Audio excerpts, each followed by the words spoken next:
Well, my son Joe is awesome. Joe has some special challenges. He's losing his vision, but things are looking up for Joe. Joe's awesome. Joe is, he's 21, getting ready to turn 22. And unfortunately, Joe was diagnosed at the age of 15 with retinitis pigmentosa. When I was diagnosed, everything kind of made sense. Everybody thought I was just a really clumsy kid and couldn't really go trick-or-treating on Halloween because I could never really see at night. We would reflect about like when Joe was a youngster going trick-or-treating, always falling off the porches, always tripping, not really liking to have the lights off at night. So all of that made sense after we found out about the diagnosis. We were devastated. Kind of like all your hopes and dreams for your child are squashed. It was heartbreaking because you feel this sense of hopelessness for your child. It was really scary at first, not knowing, what was going to happen, not knowing what my future would entail. It was pretty much, this is the disease you have and there's no treatment for it. There's nothing we can do for you. When I was first diagnosed and I tried to hide my disability, it was mainly because I was embarrassed and I didn't want people to feel guilty or sad that, I was going through what I was actually going through. It was, at first you were almost like in mourning because we weren't really sure what was going to happen.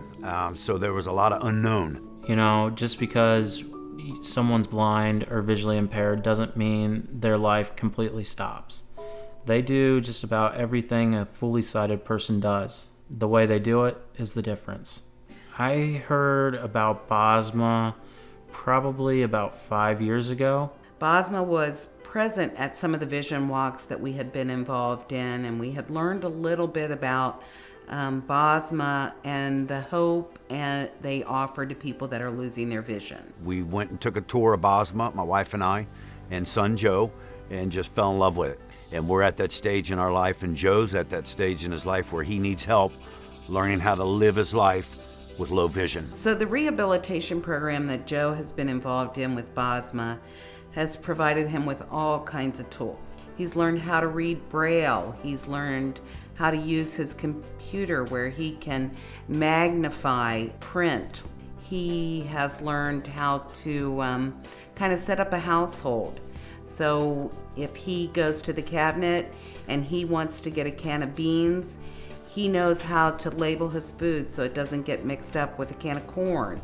As a parent, you always want to be there for your kids, and you do anything for your kids. But just being able to sit back and now watch him take off on his own and be able to do the things that we've always wanted him to do, it's put my mind at ease some too. Bosma has helped me to be more independent, not having to rely on others for stuff that I can do now that I wasn't sure that I could still do. We, as a family, jumped feet first into just raising money for awareness. And that is what's kind of evolved over the years, as we have a signature fundraiser, which is an annual golf outing for Joe's Fight for Sight. We donated to Bosma Visionary Opportunities Foundation. We thought that Bosma would be the perfect recipient of the proceeds. Bosma has opened my eyes big time. There's so many things that I am doing now that I didn't think I was going to be able to do again with my disability. I just love being at Bosma.